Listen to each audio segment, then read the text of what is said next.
Rain hammered the high windows of Grady Memorial's emergency ward, drumming like frantic fingers on glass. The fluorescent lights buzzed overhead, the only constant in a place that felt suspended between life and death. Alina Cross, 20, rubbed her tired eyes and tucked a loose strand of hair back into her bun as she shuffled toward Trauma Bay 3. Her scrubs clung to her skin, damp from the constant rushing between patients, the sterile scent of antiseptic clinging to her, like a second skin. It was supposed to be a quiet shift, the kind of slow, rainy night that lulled even the worst parts of Atlanta into temporary stillness. But then the doors had burst open, EMTs shouting, pushing in a stretcher that left a trail of blood in its wake. The man on it was barely breathing. No ID, no phone, no name. Soaked to the bone, his face was mottled with bruises, and blood caked his temples. Alina had seen plenty of overdose victims, plenty of trauma cases, but something about this one made her pause. He looked like someone who had once mattered, someone who might still. If he made it through the night, she was assigned to him because there was no one else. The ER was short-staffed, again. The attending doctor had already moved on to the next patient, so she stayed. Monitors beat steadily beside him, the machines doing their best to keep him tethered to life. Alina wiped dried blood from his forehead, her gloved hand gentle. "You're not alone," she murmured, even though he gave no sign of hearing. "Someone is here." He twitched once, his fingers spasming slightly in hers. She thought she imagined it. There was no chart, no backstory, no context, just a broken man and a long night ahead. Hours passed like minutes. She checked his vitals, adjusted IVs, monitored his oxygen, all while whispering soft reassurances he'd never remember. She'd learned long ago that the unconscious heard more than most believed. Maybe, if he heard a kind voice, he'd fight harder to stay. And then, it happened. His chest jerked. His eyes, suddenly wide, locked onto hers with shocking clarity. He gasped, lips cracked and bloody, words tumbling out in a rasp no louder than breath. "Don't trust my brother." His eyes rolled back. The heart monitor screamed flatline. Elena's pulse shot up, adrenaline slamming into her like a punch. "Code blue," she shouted, already on the bed, starting compressions. Panic rose in the room as staff flooded in, the rain outside still pounding against the glass like a warning no one could hear. Alina Cross moved through the hospital halls like a ghost in blue scrubs, quiet, efficient, invisible unless something went wrong. She was the kind of nurse patients remembered, even if no one else did. She listened, she stayed, she gave warmth in a place that so often forgot it was full of dying people. Her mother had died like that alone, in a corner of a charity hospital while overworked staff rushed past, too busy to hold a hand or say goodbye. Alina had been 17, curled in a hallway chair clutching a vending machine sandwich when the doctor delivered the news without ever meeting her eyes. That moment carved a promise deep into her. No one should die without someone there. It became her North Star, even as her world frayed at the edges. She fought tooth and nail to get through nursing school, racking up student loans she still couldn't touch, working extra shifts and weekend doubles just to stay afloat. Her fiancé Marcus, once so supportive, now barely looked up when she came home, he said. She gave too much of herself away to people who didn't matter. They stopped fighting a while ago, now they just drifted. Parallel lines, sharing a bed, barely speaking. Her real focus was Naomi, 19, bright, wounded in ways she didn't always show. Alina had been raising her sister ever since their father walked out 5 years ago. Naomi was smart, full of potential, but restless, always 1 foot out the door, chasing freedom. Alina knew she was trying her best, but the pressure to be everything, to be nurse, guardian, breadwinner, emotional anchor, was slowly wearing Alina down. Her supervisor, Dr. Morrison, only made things worse. He cut her hours arbitrarily, played favorites, and seemed to view nurses like replaceable cogs. He called it budget control, but Alina knew what it really was: apathy. He didn't care who suffered, so long as the reports were clean and the floors quiet. When the John Doe came in bloodied, half-dead, unknown Morrison barely blinked. "If he's nobody, he goes to a low-priority bed," he said, turning away. Alina ignored him. She had already claimed the patient. She stayed by his side, even when it meant skipping her break, even when no one noticed. Her friend Lena, sharp-tongued and loyal, tried to warn her. "You always pick the hardest ones," she said with a wry smile, handing her a coffee. "Just don't forget, sometimes the people you try to save don't want saving." Alina knew Lena meant well, but it didn't matter. She couldn't help herself. The man had looked so lost, so abandoned, and he'd whispered something that still echoed in her ears. "Don't trust my brother." The words didn't make sense. He hadn't had an ID, no phone, nothing. Everyone assumed he was homeless, maybe an overdose or some fight gone wrong. But Alina had seen something else in his eyes: clarity, fear, a flicker of the person beneath, the bruises. She didn't know he was Caleb Rourke, the CEO of Rourke Tech, a man the media painted as ruthless and brilliant, someone who had built a tech empire and vanished a week ago in a fiery crash over Tennessee. The headlines had run for days: "Billionaire presumed dead." Now, in this sterile room, he was just a broken man with a fading pulse. Elsewhere, far from the fluorescent halls of Grady, his name still carried weight. Caleb's younger half-brother, Noah Rourke, was already stepping into the spotlight. Charming, polished, and always camera-ready, Noah mourned publicly while quietly consolidating power. With Caleb presumed dead, he was next in line to take over the company, and he moved quickly, reshaping the board, preparing for his rise. But if Caleb was alive, and if anyone found out, Noah's empire would crumble before it began. Back at the hospital, none of that mattered to Alina. She wasn't trying to save a billionaire. She was trying to keep a stranger from dying alone. No reporters came, no family called, no one sent flowers. But she stayed, long after her shift ended, watching his shallow breaths, murmuring to him like he could hear. She didn't know yet how those small acts, staying, holding his hand, refusing to abandon him, would ripple outward. Caleb would live, not because of a machine or a miracle, but because someone refused to let go. And somewhere, hidden in shadow, someone had noticed. 2 days later, the man in room 314 stirred, groaning softly against the light as if it hurt to exist.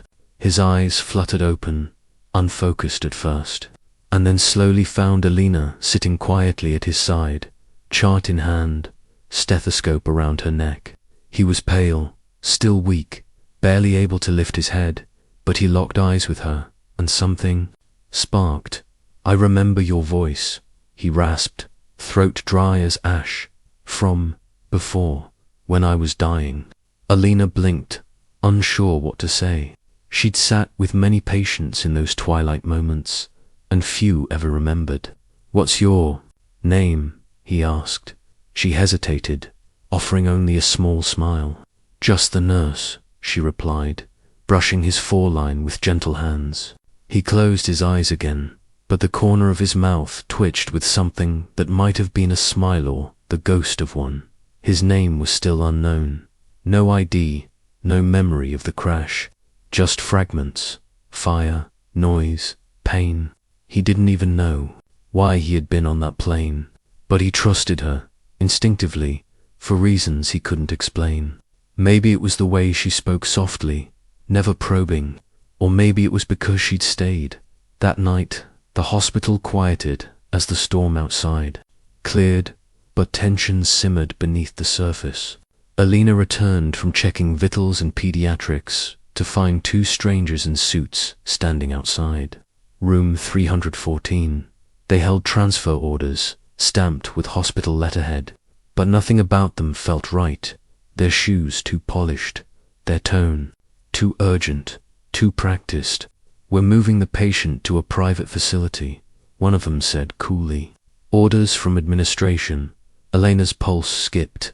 "Who signed off?" she asked, scanning the paperwork.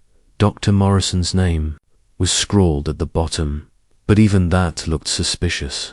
She glanced through the window. Her patient, still groggy, barely conscious, couldn't possibly have agreed to this. "He's not stable enough for transport," she said firmly, "and no one informed me or his attending." One of the men stepped closer. "It's not your concern anymore," but it was. Every instinct screamed that something was off. Elena didn't wait to argue. She nodded tightly, then slipped away under the guise of prepping discharge paperwork.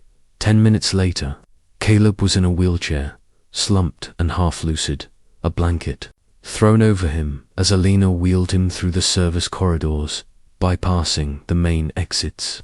Her heart thundered with every step. She tucked him into a dark supply ward, heart racing as she locked the door from the inside. He blinked at her, confused. "What's happening?" he whispered. "I don't know," she whispered back, "but I don't trust those men, and neither should you." She made a call she hadn't used in years, a favor from a clinic nurse she once worked with during rotations. It wasn't legal, but it was safe. By dawn, with the help of Lena and a discreet ambulance, Caleb was moved to a private clinic downtown under a false name, guarded by silence. Elena returned to her shift, exhausted but composed. The next morning, chaos erupted. Phones rang off the hook. Nurses clustered around the break room TV.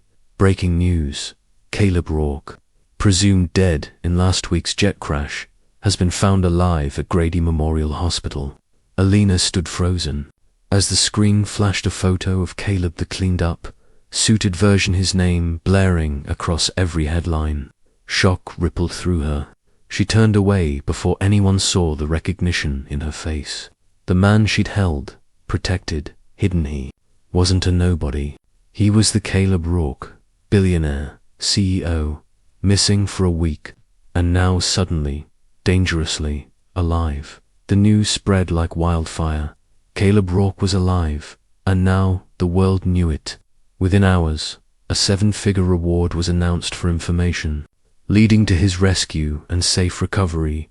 Millions dangled like bait.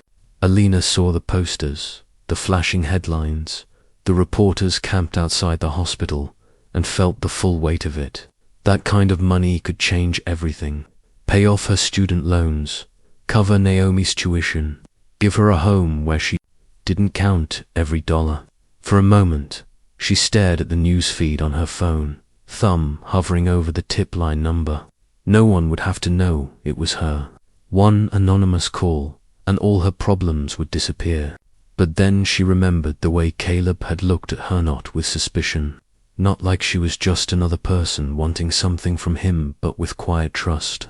And she remembered his voice, raw with fear, whispering, "Don't trust my brother." She locked her phone and walked away. Caleb's condition improved slowly, his strength coming back in pieces. The private clinic was quiet, discreet, a favor extended under silence and risk. Elena visited when she could, always late, always alone. She brought coffee and conversation, never or. She didn't ask about his money or his empire. She didn't treat him like a miracle. She treated him like a man recovering from trauma, still fighting through fog and pain. He noticed that not many people in his world saw past the name. One evening, as rain whispered against the windows, he told her about Noah, his younger half-brother, always ambitious, always waiting in the shadows. He hated being second, Caleb said quietly. He wanted everything I had, and I think he finally found a way to take it. The memories were still fractured, but the pieces were snapping together. The sudden mechanical failure mid-air, the look in Noah's eyes the week before, the way he'd insisted on Caleb flying alone. Caleb's chest tightened at the realization. Hadn't just been in an accident, he'd been targeted. And now, Noah was on every network, suited and polished, telling the world he would honor Caleb's legacy.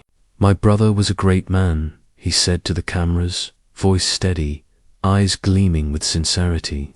"I intend to continue the vision we built together." Caleb watched from his hospital bed, fists clenched. He knew what Noah was really doing, consolidating power while Caleb was too broken to stop him.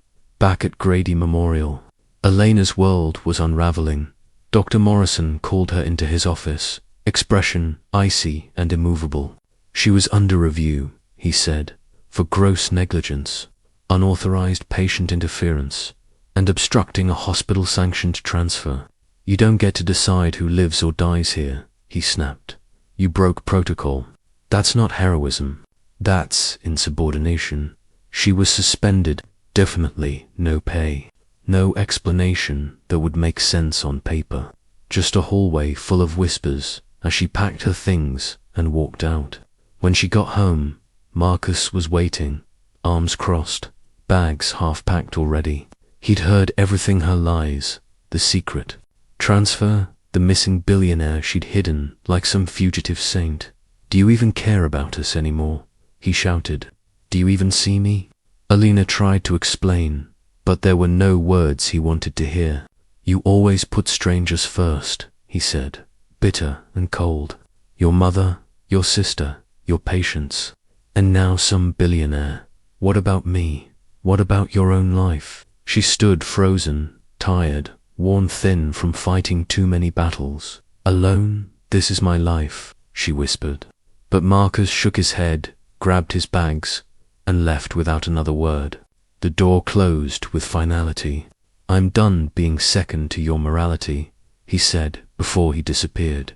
Alone now, jobless, her personal life in ruins, Elena turned again to the only place she still felt any purpose, the quiet room in the clinic where Caleb waited. He saw the change in her before she said a word.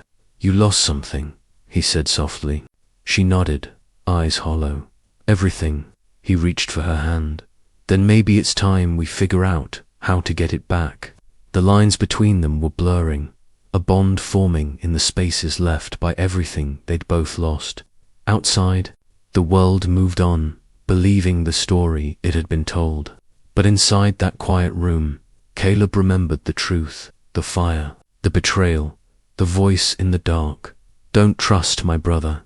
And now, he knew, Noah had tried to kill him, and the only person who'd saved him, who still believed in him without knowing his name, was the nurse who stayed when no one else did. The clinic room had become a quiet war room. Caleb hunched over a tablet, jaw tight, eyes blazing with purpose. "I need proof," he said, voice low. "Something undeniable. Before I show the world I'm alive, I have to make sure Noah can't spin this. One wrong move, and he finishes what he started." Elena sat across from him, bandaging a healing cut on his arm, her own expression unreadable. She'd come too far to walk away, but the risk was staggering. "You want me to break into your company?" she said flatly. "Disguised, using your old credentials, while you're technically still dead." He nodded. "I'm asking you to do something reckless and illegal." She looked down at her hands. "So, business as usual, then." He gave a dry smile. She wanted to say no. She wanted to walk away and never think about Caleb Rourke or his cold, treacherous family again. But she couldn't. If they pulled this off, it would expose the truth, save the company, clear her name, and maybe, just maybe, set them both free. That night, under the cover of darkness, they made their move. Caleb stayed in the car, still too weak to climb stairs without effort, feeding her instructions through an earpiece. Elena walked into Rourke Tech HQ wearing a dark wig, tinted glasses, and a tailored jacket borrowed from Lena. She looked nothing like the nurse she'd been 2 weeks ago. At the security kiosk, she flashed Caleb's old executive credentials, deactivated in the system, but still carrying enough visual weight to let her slip by when the guard's attention drifted. Once inside, the building felt sterile and cold. the hum of machines and the gleam of power echoing off the glass walls. Noah's office was on the top floor, slick, sleek, over-designed. Alina worked fast, fingers trembling as she accessed the terminal Caleb had walked her through. Files loaded slowly. Then one stood out, a backup recording flagged by aviation compliance. She clicked. Static crackled. Then a voice, Noascal, deliberate. After takeoff, disable the backup system. If it goes down, there can't be any mistakes. You understand? Silence. Then the pilot's reluctant, understood. It was damning, but before she could move, the door slammed open. Noah stood there, suit perfect, eyes dark and calm. A gun gleamed in his hand. You should have stayed dead, Caleb, he said into the room. Alina froze. The earpiece hissed. Run, Caleb's voice said, but she couldn't. Noah leveled the weapon at her. You're smarter than this, he said, stepping forward, but not smart enough. Caleb burst in then, unarmed but furious, his strength fueled by fury. You tried to kill me, Noah. Noah's gaze flicked to him, unfazed, and I almost succeeded. But then she got in the way. The gun shifted back toward Alina, and without thinking, she lunged. Her shoulders slammed into his ribs, the gun going off with a deafening crack. Pain ripped through her side, but she didn't stop. She clawed at his arm, giving Caleb enough time to strike. The brothers crashed into the desk, grappling as blood smeared the polished glass. The gun clattered away. Security rushed in seconds later, alarms triggered by the scuffle. They stopped Coldies darting from Caleb, alive and furious, to Noah, disarmed and wild-eyed. Then, over the building's intercom, the cockpit recording play Caleb had hit broadcast during the fight. The entire building heard Noah's betrayal, his voice crystal clear in its cold intent. Silence followed, then shouts, chaos. Caleb stood over his brother, breath heaving, blood staining his shirt, while Alina crumpled to the ground, clutching her bleeding side. Call an ambulance, he barked at security. And a lawyer. It was over. Everything Noah had built on Caleb's grave came crashing down. And for the first time, Alina saw what it meant to truly bring someone back from the dead. The headlines hit like a thunderclap across every screen and newsstand. Caleb Rourke, alive. Brother charged in attempted murder. Footage of Caleb walking into the press conference, scarred but steady, played on loop, his voice calm as he laid out the truth, the betrayal, and the audio evidence that shattered Noah's carefully crafted lies. The world was stunned. Shares in Rourke Tech surged, then steadied. Noah was arrested within hours, his charm unraveling under the weight of national scrutiny. But amid the media storm, Alina Cross stayed quiet.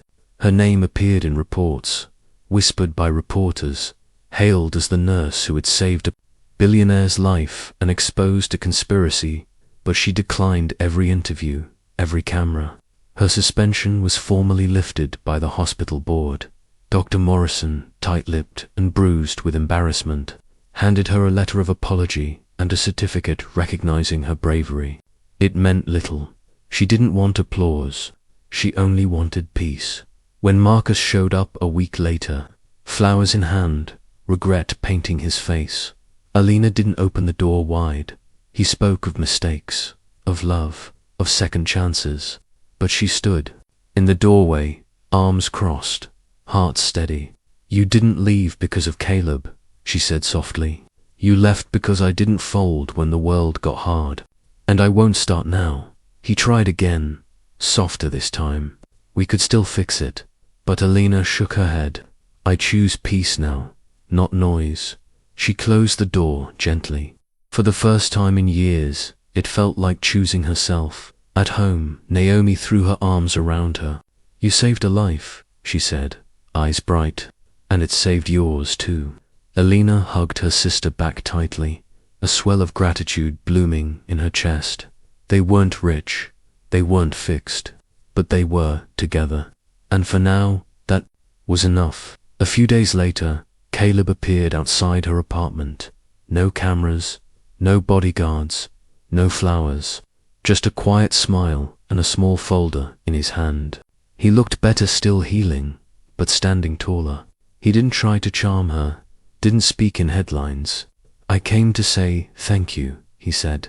"Not just for saving my life, but for not letting me forget who I was when everything else was taken from me." He handed her the folder. Inside was an offer and executive position at the new Caleb Rourke Foundation, dedicated to expanding healthcare access in underserved communities. Her own department, full autonomy, real funding. "I need someone honest," he said. "Someone who sees the soul, not the name. Someone who doesn't flinch when things get hard." Alina stared at the offer, heart thudding. It wasn't just a job, it was purpose. She hesitated, the weight of old fears flickering across her face. But then she looked at Caleb, the man who had once been just another John Doe in her care, and nodded. "Yes," she said. "Let's do something that matters." And for the first time in a long while, the future didn't feel like a burden. It felt like a beginning. 1 month later, the sounds of construction filled the air, hammering, drilling, the murmur of progress. Alina walked through the skeleton of the new clinic with a rolled-up blueprint in one hand and a hard hat tucked under her arm. The space smelled of fresh paint and sawdust, the future rising in concrete and steel around her. She paused beside a sunlit window, pointing something out to a contractor with quiet authority, then moved on, her steps sure, her voice steady. Nearby, Caleb stood back, watching her not as a benefactor, not as a billionaire, but as someone who had seen what leadership truly looked like. She moved like she belonged here, not behind someone, but at the front, calm, confident, alive. A reporter tried to snap a photo from beyond the gates. Camera raised, questions already forming on their tongue. Alina spotted them and waved them off with a sharp look. "Not today," she said, her tone light but firm. Caleb laughed softly, joining her as she stepped outside to meet him. "You sure you're ready for a quiet life?" he asked, tilting his head. She glanced at the half-built clinic, at the crew buzzing around, and then back at him, a smile tugging at her lips. "I never wanted quiet," she said. "I just wanted real." They turned together, walking back into the space, side by side. There was no sweeping score, no perfect sunset, no lingering look of longing, just the hum of life continuing, purposeful and steady, to people who had passed through fire and come out marked but unbroken. Inside, a nurse unpacked boxes of supplies, and as Alina passed her, she paused, kneeling beside a new intake patient. Seated in a chair, nervous and silent, without a word, she reached out and took their hand, steady, warm, reassuring, just like she had that night. The moment that changed everything. Fade out.